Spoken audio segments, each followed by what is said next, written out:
तो 100% मतदान की अगर हम लोग बात करें तो 100% तो मतदान होता ही नहीं है। 100% मतदान नहीं ही होता है। 100% मतदान आज तक कभी ना हुआ है, ना हमको लगता है होने की संभावना है। लेकिन मतदान हमें करना चाहिए, और आप अगर मतदान करते हैं तभी आपके देश की जो लोकतांत्रिक व्यवस्था है वह आपको मजबूत होता है। लोकतंत्र का काफी महत्व है। भारत को विश्व का सबसे बड़ा लोकतंत्र माना जाता है, और भारत को जो विश्व का सबसे बड़ा लोकतंत्र माना जाता है उसके पीछे कई सारे रीजन है, लेकिन उन रीजनों में एक प्रमुख रीजन यह है कि भारत में मतदाताओं की संख्या काफी अधिक है। यह भी एक कारण है जिस वजह से भारत को विश्व का सबसे बड़ा लोकतंत्र माना जाता है। और 100% मतदान नहीं हुआ है, मतलब 100% मतदान नहीं हुआ है। आपको पंजीकृत मतदाता 96.8 करोड़ है, और उसमें से जो मतदान किया है मतदाता उसकी संख्या है 64.2 करोड़। 64.2 करोड़ 64.2 करोड़ 64.2 करोड़ मतदाताओं ने मतदान किया है। 64.2 करोड़ मतदाताओं ने मतदान किया है, जो कि कुल मतदान प्रतिशत का अगर आप निकालेंगे तो कुल मतदान प्रतिशत का 65.79% होगा। कुल मतदान प्रतिशत का जो है आपको 65.79%, यानी ये जो आंकड़ा है, ये आंकड़ा परीक्षा के लिहाज से काफी जरूरी है। पूछा जा सकता है, काफी अच्छा प्रश्न बनता है, और इस प्रकार के प्रश्न करंट के संदर्भ में आपके परीक्षा में पूछे गए हैं, अन्य परीक्षाओं में पूछे गए हैं। तो अब आप समझिएगा, यहां पर पंजीकृत मतदाता है 96.8 करोड़, इसमें से 64.2 करोड़ मतदाताओं ने मतदान किया है।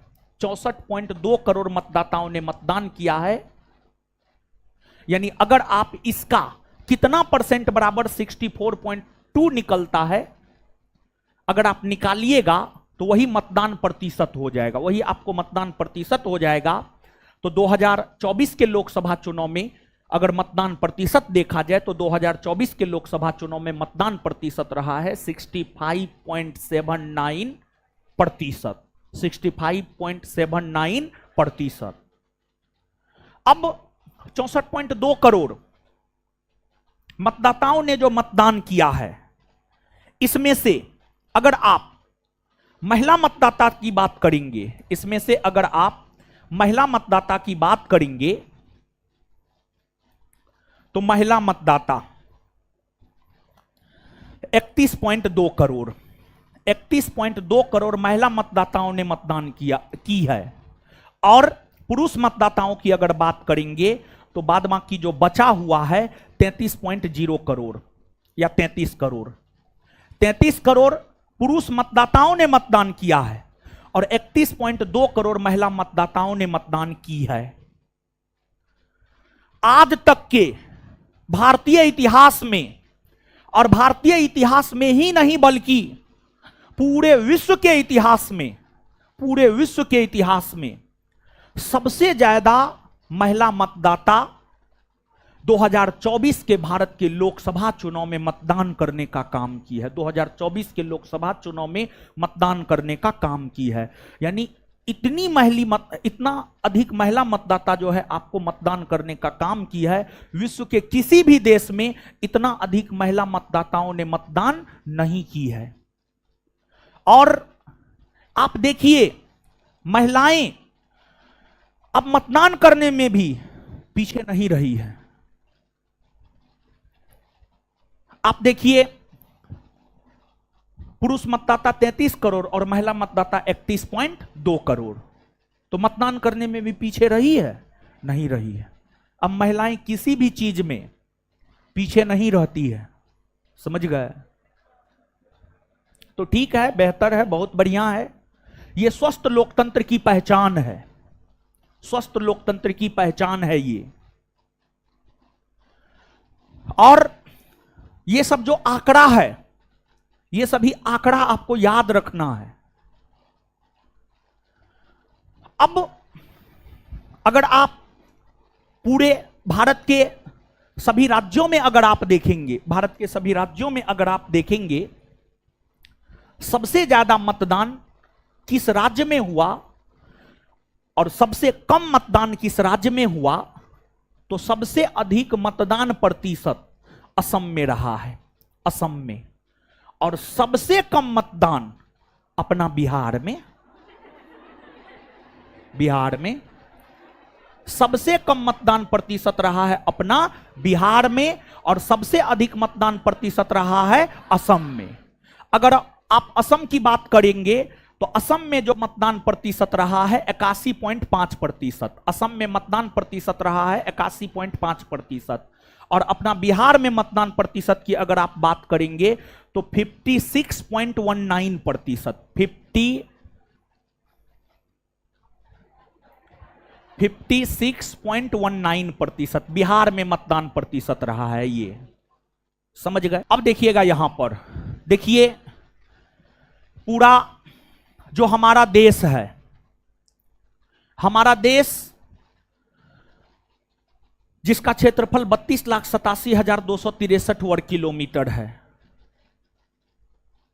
पूरा देश 543 लोकसभा सीट में बटा हुआ है। पूरा देश की अगर हम लोग बात करें तो पूरा देश जो है आपको 543